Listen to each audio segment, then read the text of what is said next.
Je vous salue à tous dans le nom du Seigneur. On m'a demandé de rendre un petit mot de témoignage. Et puis, donc, j'ai une expérience à vous donner que j'ai fait l'autre hiver par rapport aux jeunes et par rapport à sa vie avec Dieu. Je vais essayer d'être assez simple. C'est un petit peu compliqué comme ça par téléphone. Mais le Seigneur, il est là. Et puis, j'espère qu'à travers cette expérience, on va être bénis ensemble de la part du Seigneur.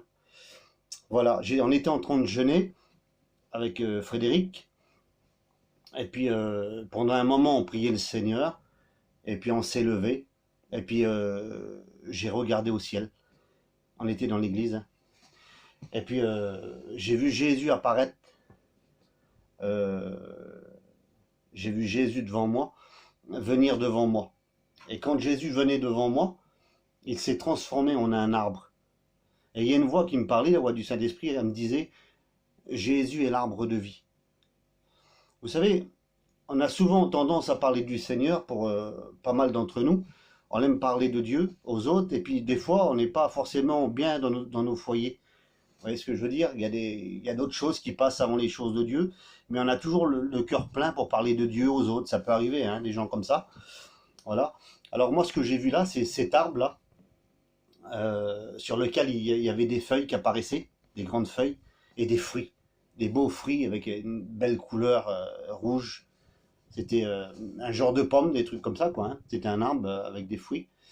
Et puis, je voulais m'approcher pour prendre un fruit, et la voix du Saint-Esprit me disait arrête. Et elle me disait approche-toi et cueille des fruits pour toi d'abord. Et rassasie-toi. Je me suis approché et j'ai tendu la main pour prendre un fruit. Et sur ce fruit, il apparaissait l'amour. Sur un autre fruit, il y avait la joie. C'était les fruits de l'esprit en fait. C'était les fruits de l'esprit et bien d'autres choses comme la sagesse, comme l'intelligence, comme toutes ces belles choses, des choses de Dieu là. Et je prenais donc la joie là, je la mettais ici, je prenais la paix, je prenais la sagesse, je prenais l'intelligence et tous ces beaux fruits de l'esprit et bien au-delà. Je les prenais et je les mettais là sur mon bras et je me reculais et je mangeais de ces fruits et je me rassasiais jusqu'à plus avoir faim. Et quand j'avais fini d'en manger, la voix qui me parlait me disait approche-toi encore et prends-en pour ta femme et tes enfants. Et je m'approchais, je prenais des fruits.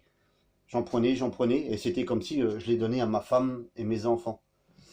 Et puis, une fois que j'avais nourri ma femme et mes enfants, la voix du Seigneur me disait approche-toi.